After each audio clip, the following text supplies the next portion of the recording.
കണ്ഠേ കാളി മഹാകാളി കാളനീരദവർണ്ണിനി കാളകണ്ഠാത്മജാതേ ശ്രീ ഭദ്രകാളി നമോസ്തുതേ. ദാരുകാദിമഹാദുഷ്ട ദാനവൗഖനിഷൂദനേ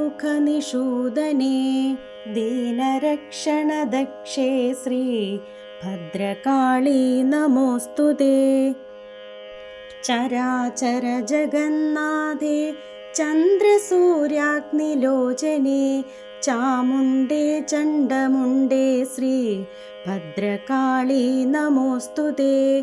മഹൈശ്വര്യപ്രദേ ദേവി മഹാത്രിപുരസുന്ദരി മഹാവീരേ മഹേശി ശ്രീ ഭദ്രകാളി നമോസ്തുതേ.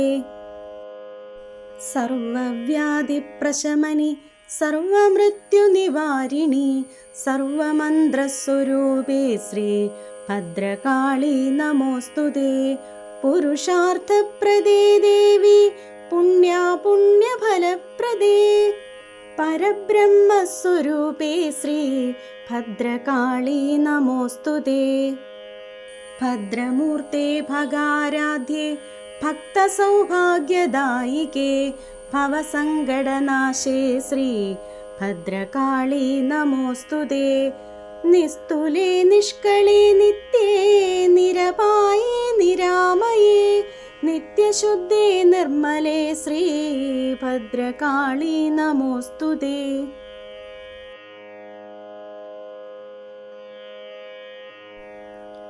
പഞ്ചമി പഞ്ചഭൂതേശി പഞ്ചസംഖ്യോപചാരിണി പഞ്ചാശൽപീഠരൂപേ ശ്രീ ഭദ്രകാളി നമോസ്തുതേ.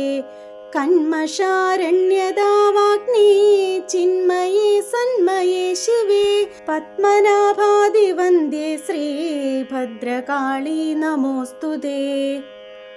ഭദ്രകാളിപ്പത്തു ഭക്ത്യാ ഭദ്രാലയേ ജപേൽജവം ഓതുവോർക്കും ശ്രവിപ്പോർക്കും പ്രാപ്തമാം സർവമംഗളം. ഓം ശ്രീ ഭദ്രകാളി നമഃ.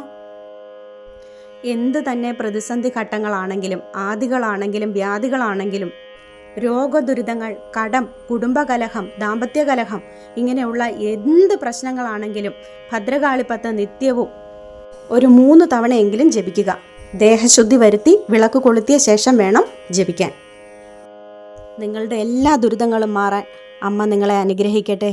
Thank you.